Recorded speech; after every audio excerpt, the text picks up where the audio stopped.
अभी जो बात आपको करूँगा मैं, कुछ लोग वीडियो छोड़कर चले जाएंगे, लेकिन बहरहाल मेरा काम ही आपको सच बताना है। आपको मैं कुछ बागात दिखा सकता नहीं हूँ मेरे भाई, वो मेरी आदत है नहीं। बात यह कि लग्जमबर्ग का स्टूडेंट वीज़ा अप्लाई करना मुश्किल है, आसान नहीं है मेरे भाई। थर्ड वर्ल्ड कंट्री से अगर आप लग्जमबर्ग में स्टडी करना चाहते हैं, अप्लाई करना चाहते हैं, तो जो प्रोसेस है वो मुश्किल है, आसान नहीं है।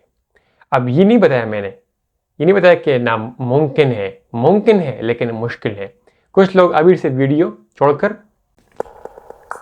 चले जाएंगे कि हाँ भाई यार, ये तो भी 1 घंटा बोलेगा, चलो कोई मसला नहीं, कोई फ़ायदा नहीं है हमारे लिए, चले जाओ। नुकसान तो मेरा भी कुछ नहीं होने वाला है, नुकसान तो आपको भी कुछ नहीं होगा। मैं तो यहाँ पर एक वीडियो बना रहा हूँ, 10-20 मिनट बात करूँगा, बंद कर दूंगा, मेरा कुछ जाने वाला नहीं है, आपको भी जाने वाला नहीं है। लेकिन अगर आप सुनेंगे तो फ़ायदा ही हो जाएगा आपको कि मुश्किल कैसे है, क्योंकि नामुमकिन नहीं है मेरे भाई। दुनिया में कोई भी चीज़ नामुमकिन नहीं होती, मुश्किल होती ज़रूर लेकिन नामुमकिन नहीं। अब लग्जमबर्ग आप जाना चाहते हैं स्टूडेंट वीज़ा के हवाले से, स्टडी वीज़ा के हवाले से वहाँ पर स्टडी करना चाहते हैं, तो ये एक लंबा प्रोसेस है मेरे भाई। जिस तरह यूके का प्रोसेस चल रहा था तकरीबन 3-4 साल से, काफ़ी लोग यार ये धड़ाधड़ ये इंडिया, नेपाल, बांग्लादेश, पाकिस्तान से आ गए यूके भर गए स्टूडेंट से। ऐसा काम लग्जमबर्ग में नहीं है। लग्जमबर्ग में अप्लाई करने के लिए, एडमिशन अप्लाई करने के लिए पूरा आपको एक प्रोसेस लगाना पड़ेगा। उसमें एक काम ये है कि आपको अपनी डिग्रीज वेरीफाई करनी पड़ेगी, ना सिर्फ पाकिस्तान फॉरेन ऑफिस में, उसके बाद लग्जमबर्ग की एम्बेसी में, उसके बाद लग्जमबर्ग में भी आपको ऑनलाइन अपनी डिग्रीज वेरीफाई करनी पड़ेगी। सो ये एक बात है जिससे आप अंदाज़ा लगा सकते हैं कि कितना इसका प्रोसेस लंबा चौड़ा है। लेकिन नामुमकिन तो नहीं है, आप कर सकते हैं। जो लोग लग्जमबर्ग में हैं, तकरीबन आधी आबादी लग्जमबर्ग में फॉरेनियर्स की, आपको मैं फिगर दिखा सकता हूँ ऑनलाइन कंप्यूटर की स्क्रीन पर अभी। तो इसका मतलब है कि आप लोग भी जा सकते हैं। काफ़ी स्टूडेंट्स है वहाँ पर फॉरेनियर्स, काफ़ी वहाँ पर वर्कर्स काम कर रहे हैं फॉरेनियर्स। लग्जमबर्ग में अगर हम बात करें लैंग्वेजेस की, लोग कहते हैं फ्रेंच बोली जाती है, जर्मन बोली जाती है, लग्जमबर्गिश बोली जाती है, हमारा तो कोई वहाँ पर जगह ही नहीं बनती, हम तो इंग्लिश है। वहाँ पर इंग्लिश भी बोली जाती है मेरे भाई। इंग्लिश भी one of the official language in Luxembourg, no problem for language as well. अब सारा प्रोसेस क्या है, कैसे है, सारा आपको मैं कंप्यूटर की स्क्रीन पर लेकर जाता हूँ, वहाँ पर आपको मैं स्टेप बाय स्टेप दिखाता हूँ। अगर आपका बस बनता है, अगर आपको समझ आती है, आप अप्लाई करना चाहते हैं, तो आप इसको फॉलो करें, अप्लाई कीजिए। मैं आपको गुड लक कहूँगा।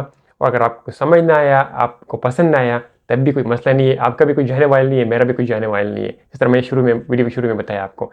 चलते जो लोग वीडियो को अभी तक कंटिन्यू करके लेकर आ गए यहाँ तक, जो लोग देख रहे हैं अभी तक, तो उनके लिए वीडियो को आगे चलते हैं। जो जब छोड़कर चले गए कि जब मैंने बताया कि काम आसान नहीं है, तो उनको भी अल्लाह हाफिज़। चलते हैं भाई कंप्यूटर की स्क्रीन पर, गूगल क्रोम ओपन करेंगे और यहाँ पर लिखेंगे हम कि यूनिवर्सिटी ऑफ लग्जमबर्ग। ये देखिए आपके सामने आ भी गया। यूनिवर्सिटी ऑफ लग्जमबर्ग क्लिक करने के बाद आपके सामने ये फर्स्ट वेबसाइट को आप ओपन कर देंगे। यूनिवर्सिटी ऑफ लग्जमबर्ग का वेबसाइट आपके सामने खुल जाएगा। खुल गया आपके सामने। अब यहाँ पर क्या है, ये इसको आप एक नज़र देख सकते हैं। तकरीबन 16 मार्च तक ये इसमें एडमिशन मोरलेस जारी है, देख रहे हैं आप। क्लिक कर देना है आपने यहाँ पर, शुरू में ही नहीं, एडमिशन्स के ऊपर आपने क्लिक कर देना है। क्लिक कर दिया इसके ऊपर, आप यहाँ पर आ गए। अब जारी बात है, आप मास्टर के लिए करना चाहते हैं एडमिशन, बैचलर के लिए आप करना चाहते हैं, तो आप क्लिक कर देंगे बैचलर एंड मास्टर के लिए। क्लिक कर दिया इसके ऊपर, ये आ गया। ये कह रहा है कि bachelor and master programs apply to study at University of Luxembourg involve several steps, read on the first page how to apply. नीचे आएंगे, आ गए यहाँ पर। यहाँ पर ये क्या कह रहे हैं, ये कह रहे हैं कि 1 फरवरी से एडमिशन जो है 2024-25 के लिए ओपन है और आप लोग अप्लाई कर सकते हैं। तो मतलब आज तकरीबन 20-23 फरवरी है, तो मतलब आप अप्लाई कर सकते हैं। डेडलाइन अब भी है। इसमें कुछ स्टेप्स इन्वॉल्व है मेरे भाई अप्लाई करने में। सबसे पहला स्टेप है कि आपने एक स्टडी प्रोग्राम चूज़ करना है। आप मास्टर के लिए करना चाहते हैं, आप बैचलर के लिए किस चीज़ में करना चाहते हैं, मास्टर या बैचलर, कंप्यूटर साइंस में, आईटी की फील्ड में, इंजीनियरिंग में, जो भी। फिर एलिजिबिलिटी चेक करेंगे आप अपनी। यहाँ पर एक अच्छी बात, बेहतरीन बात यह है कि आप वेबसाइट पर ऑनलाइन अपनी एलिजिबिलिटी भी चेक कर सकते हैं। उसके बाद आपने अपने डॉक्यूमेंट्स बनाने, डॉक्यूमेंट्स आपने तैयार करनी है। आपको मैं एक ओवरव्यू दे रहा हूँ, आपको मैं डिटेल से बताऊँगा बाद में। अच्छा, अब यहाँ पर उसके बाद आपने अकाउंट बनाना होगा इस वेबसाइट पर, इस प्लेटफॉर्म पर। उसके बाद आपने एप्लीकेशन की जो फीस होगी वो अदा करनी पड़ेगी। उसके बाद आपने एप्लीकेशन ऑनलाइन सबमिट करना पड़ेगा और आपका एप्लीकेशन इस तरह प्रोसेस हो जाएगा। और फिर एट द एंड आपको रिस्पॉन्स मिल जाएगा कि हाँ भाई आपका एडमिशन हो गया या हो नहीं गया। अच्छा, ये बात तो इसकी हो गई। इससे पहले कि आपको मैं सारा तरीका बताऊं, आपको मैं एक बात ज़रूरी यहाँ पर बताना चाहता हूँ कि आप यहाँ पर क्लिक करें, अपनी एलिजिबिलिटी चेक करें फर्स्ट ऑफ ऑल, कि आप आया एलिजिबल हैं या एलिजिबल नहीं है।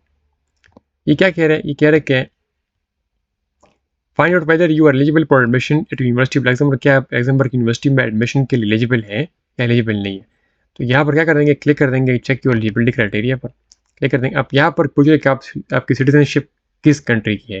सारी बात आपकी सिटीजनशिप थर्ड वर्ल्ड कंट्री की है, तो आप क्लिक कर देंगे थर्ड वर्ल्ड कंट्री के ऊपर, क्लिक कर दिया आपने इसके ऊपर। अब यहाँ पर ये कह रहा है कि do you have residence permit for Luxembourg, आपका रेजिडेंस परमिट है आपके पास लग्जमबर्ग का? नहीं है हमारे पास। अगर होता तो हम ये अप्लाई करते हैं। अच्छा, नेक्स्ट के ऊपर क्लिक कर देंगे।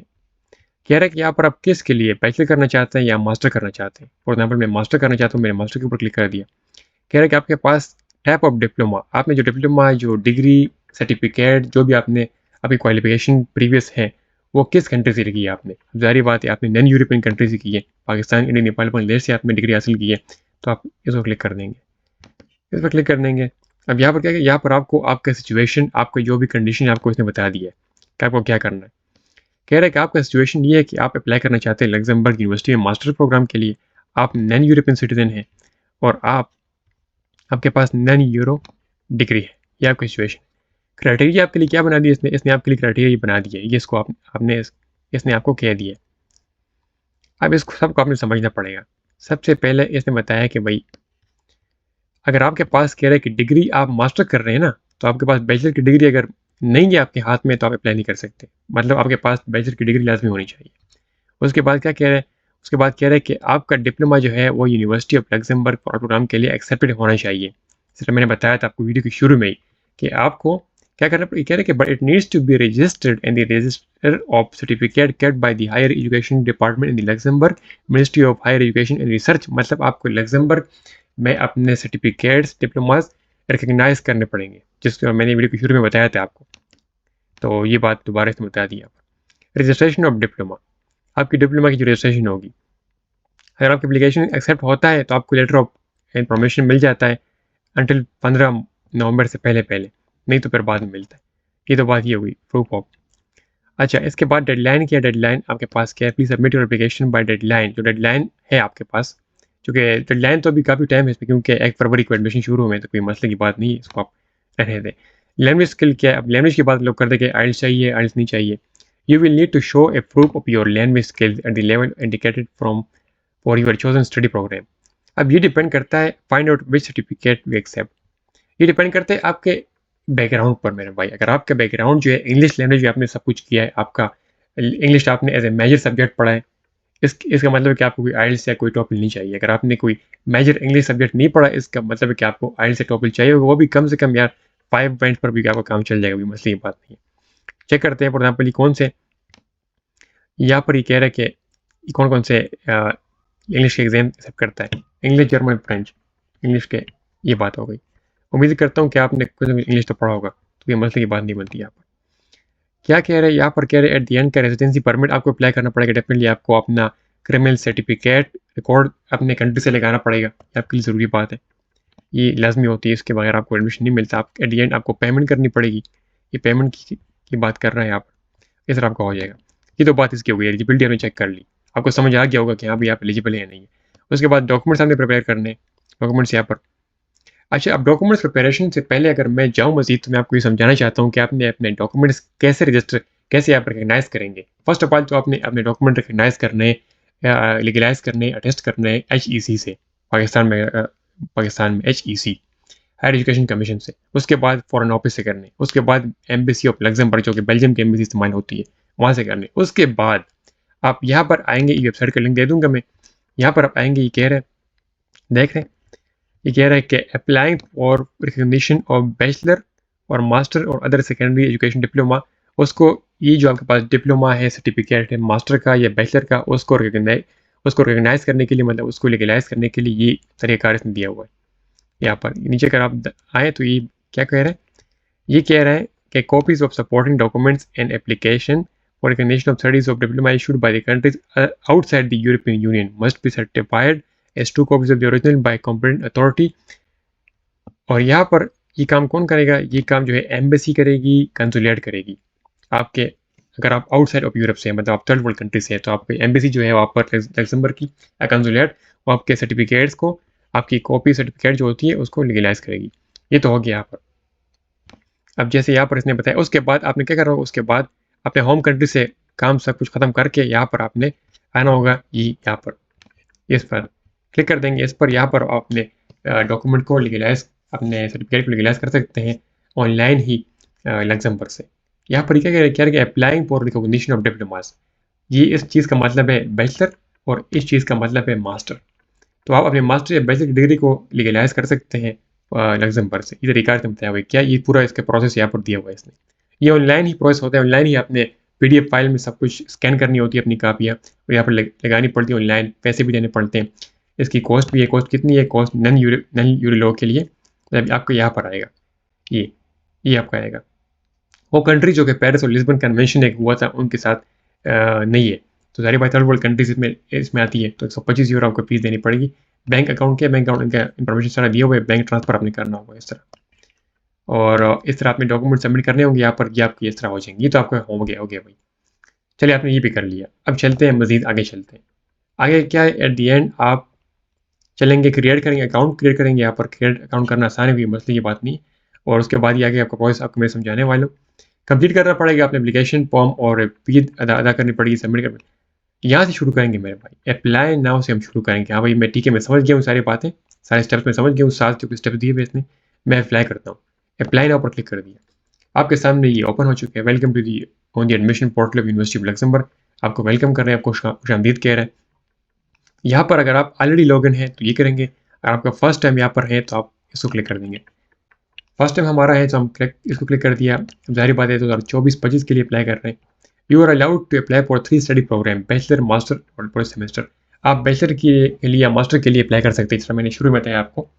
तो क्या कर सकते हैं अब हम मास्टर की बात कर रहे हैं, तो हम मास्टर के लिए करना चाहते हैं, हम क्लिक कर देंगे मास्टर पर कि मैं MA करना चाहता हूँ। यहाँ आपको कह रहे हैं कि आप यूरोपियन एप्लीकेंट हैं, आप यूरोपियन यूनियन की किसी कंट्री से, आप थर्ड वर्ल्ड कंट्री से। जाहिर बात है आप थर्ड वर्ल्ड कंट्री से हैं तो आप इसके ऊपर क्लिक कर देंगे।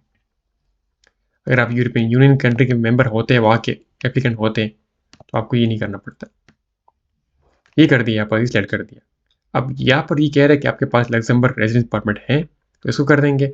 आपके पास नहीं है लग्जमबर्ग रेजिडेंस परमिट, इसको कर देंगे। अब सारी बात है, हमारे पास लग्जमबर्ग का रेजिडेंस परमिट नहीं है, इसको क्लिक कर देंगे। क्लिक कर दिया, नीचे आ जाएंगे। अब क्या कह रहे हैं कि फुल टाइम स्टडी आपको करनी पड़ेगी। आपको फुल टाइम स्टडीज़ करनी पड़ेगी। डेफिनेटली हम फुल टाइम स्टडी करेंगे। Enrollment dates of third country national applicants apply to your case. Definitely okay, continue कर देंगे। कंटिन्यू के बाद अब यहाँ पर ही आगे आप क्या बताएगा? आपको ये सारे जो कि मास्टर में जो भी प्रोग्राम्स अवेलेबल है लग्जमबर्ग यूनिवर्सिटी में अभी 2024-25 विंटर सेशन के लिए आपके सामने आ जाएंगी। अब यहाँ से आप चूज़ कर सकते हैं अपने हिसाब से, आप मास्टर किस में करना चाहते हैं। आप मास्टर इन आर्किटेक्चर, देख रहे आर्किटेक्चर में करना चाहते हैं, मास्टर इन बॉर्डर स्टडीज करना चाहते हैं, मास्टर इन ज्योग्राफी करना चाहते हैं, मास्टर इन साइकोलॉजी। यहाँ पर हर चीज़ दी हुई, जिसमें भी आप मास्टर करना चाहते हैं। साइकोलॉजी में, master in faculty of law economics में कुछ करना चाहते हैं, उसके बाद faculty of science technology medicine में करना चाहते हैं मास्टर, उसके बाद ये सारी जो भी है। तो मैं क्या करूँगा, मैं एज एन एग्जाम्पल आपको फॉर एग्जाम्पल मैं समझाने वाला हूँ। तो मैं एज एन एग्जाम्पल मैं चले जाए, मैं मैथमेटिक्स में मैं मास्टर करना चाहता हूँ फॉर एग्जाम्पल अब यहाँ पर एक बात लाजमी याद रखें, आपने जो आपकी डिग्री आपकी है, आपकी प्रीवियस डिग्री है बैचलर में जो आपने डिग्री हासिल की है, वो सेम की सेम आपने मास्टर में भी स्टडी करनी पड़ेगी। अगर आपने बैचलर किया है मैथ्स में तो आपने मास्टर भी करना पड़ेगा मैथ्स में। आपने बैचलर किया है कंप्यूटर साइंस में, मास्टर भी कंप्यूटर साइंस में। अगर आप कोई और स्टडी चूज़ करते हैं, आपने फॉर एग्जाम्पल बैचलर किया है कंप्यूटर साइंस में, आप मैथ्स चूज़ कर रहे हैं मास्टर में, तो आपके एडमिशन के लिए मसला पड़ सकता है। अब मैं समझ करता हूँ, मैं एज्यूम करता हूँ कि भाई मैंने बैचलर किया मैथ्स में, मास्टर करना चाहता हूँ मैं मैथ्स में, तो क्लिक कर दूँगा इसके ऊपर। क्लिक कर दिया इसके ऊपर मैंने। अब यहाँ पर आ गया। अब यहाँ पर एक लंबा चौड़ा प्रोसेस आपके सामने खुल गया। अब जाहिर बात है कुछ लोग बोर भी हो गए होंगे कि हाँ भाई वीडियो लंबी हो गई है, 10 मिनट के ऊपर चली गई वीडियो, लेकिन भाई क्या करूँगा, बताना समझाना तो मेरी जिम्मेदारी समझता हूँ अपनी, क्या आपको समझाऊँ। यहाँ पर आपका सारा प्रोसेस, यहाँ पर प्रोसेस आसान है, कोई मतलब भी नहीं, यहाँ पर ये आसान है। यहाँ पर ये इंस्ट्रक्शन है, उसके बाद अकाउंट बनाना पड़ेगा, पर्सनल डिटेल्स डालनी पड़ेगी, prefer name, ability, urgency, address, second education, सब कुछ डाल के आपने एट द एंड सबमिट करना पड़ेगा। इसको हम क्लिक कर देंगे कि हम नॉट रिपोर्ट, क्लिक कर दिया इसको। अच्छा, अब यहाँ पर हम स्टार्ट के ऊपर क्लिक कर देंगे। यहाँ पर क्या है, यहाँ पर आपने अपना ईमेल एड्रेस लिखना है। ईमेल एड्रेस वो लिखना है जिस पर आपसे लग्जमबर्ग की एम्बेसी रब्ता कर सके, वो लिखना है आपने। वो लिखने के बाद आप आगे मूव हो सकते हैं। फॉर एग्जाम्पल मैंने ये लिख दिया, ये मैंने वैसे ही लिख दिया। आपको समझाने के लिए आपने अपना वैलिड ईमेल एड्रेस लिखना होगा। क्लिक कर दिया नेक्स्ट के ऊपर। अब यहाँ पर आगे, यहाँ पर आपने अपना सारी पर्सनल डिटेल जो आपकी है, आपका first name, given name, date of birth, place of birth, citizenship, country of birth जो आपकी जो भी है, एग्जाम्पल पाकिस्तान है हमारी, पाकिस्तान कर दिया। इस तरह जो भी सेकंड सिटीजन आपके पास है, कुछ नहीं है, मोबाइल नंबर, सब कुछ यहाँ पर आपने लिख देना है। मैं लिखूंगा नहीं क्योंकि इस तरह टाइम ज़ाया हो जाएगा। अच्छा, अब क्या है, आगे एट द एंड अब ये सारा जो प्रोसेस है ये आसान है, इसमें कोई मसला मुश्किल की बात है भी नहीं। और अभी वीडियो चूँकि लंबी होती जा रही है, तो वीडियो को लंबी ना होने से पहले मैं वीडियो को एंड करना चाहूँगा, क्योंकि आगे सारा प्रोसेस आसान है मेरे भाई। आगे क्या करना है, आपने प्रेफर्ड नेम लिख देना है वहाँ पर, एलिजिबिलिटी एजेंसी एड्रेस, आपकी सेकेंडरी स्कूल सर्टिफिकेशन लगानी है, हाई एजुकेशन मैट्रिक का, एफएससी जो आपने किया है, इंटरमीडिएट का, रिकॉग्निशन ऑफ प्रायर लर्निंग कुछ किया है, लैंग्वेज अभी कौन सी बोलते हैं वो लगा देनी, फाइनेंसिंग यानी वहाँ पर टर्म्स ऑफ कंडीशन को रिव्यू करके आपने सबमिट कर लेना है। तो ये कोई मसले मुश्किल की बात है भी नहीं। तो मैं यहाँ तक आपको रोकता हूँ। आप जो मैंने आपको जितना समझाया आप वो करें पहले। जब वो आप कर लेंगे तो ये मज़ीद आगे आसान है, आगे आप कर सकते हैं, कोई मसले की बात नहीं है। अगर वीडियो के शुरू में मुझे 100 बंदे देख रहे थे, तब मुझे सारी बात है कोई 40 से 50 बंदे देख रहे होंगे, वो भी शायद ना देख रहे हों। क्योंकि अब सारा मैंने बता दिया आपको, मुश्किल था, कुछ लोग डर के चले गए होंगे, कुछ लोगों ने वीडियो के शुरू में वीडियो को छोड़ दी होगी। लेकिन मेरे भाई, नामुमकिन नहीं है और ये आसान है। आप जो आगे मैंने प्रोसेस जो मैंने बताया आपको, मैंने कंटिन्यू इसलिए नहीं किया क्योंकि ये आगे आसान है। आगे आपने अपनी क्वालिफिकेशन डालनी है, अपनी डिप्लोमा सर्टिफिकेशन डालनी है वहाँ पर PDF फाइल में, और टर्म्स और कंडीशन को रीड करके उनको ओके कर देना है, उनको सबमिट कर देना है। और अपनी personal details, country code, email address, phone number, ये सब कुछ आप तो ईजिली कर सकते हैं, कोई मुश्किल मसले की बात नहीं है। अभी 2024-25 के लिए लग्जमबर्ग की जो यूनिवर्सिटी जो है, विंटर सेशन के लिए एडमिशन ओपन है। तो नॉन यूरोपियन लोग, आप लोग जो है थर्ड वर्ल्ड कंट्री से देख रहे हैं, आप अप्लाई कर सकते हैं। मैं आपको इनकरेज करता हूँ कि आप लाजमी इसमें अप्लाई कीजिए और अपने डॉक्यूमेंट्स को फर्स्ट ऑफ ऑल अपनी होम कंट्री से, उसके बाद लग्जमबर्ग से उनको रिकगनाइज़ कर दीजिए, उसके बाद PDF फाइल में स्कैन करके उसको अपलोड कर दीजिए। अगर आपका एकेडमिक रिकॉर्ड इंग्लिश लैंग्वेज में है तो आपको IELTS से TOEFL की भी ज़रूरत नहीं है। ये भी अच्छी बात है आपके लिए। इसी उम्मीद के साथ और इसी दुआ के साथ कि अल्लाह ताला आपको अपने उम्मीदों में, अपने ख्वाहिशात में, ज़रूरियात में कामयाब करें। आमीन। वीडियो को एंड करूँगा। अपनी फैमिली का ख्याल रखिए। मुझे इजाज़त। अल्लाह हाफ़िज़।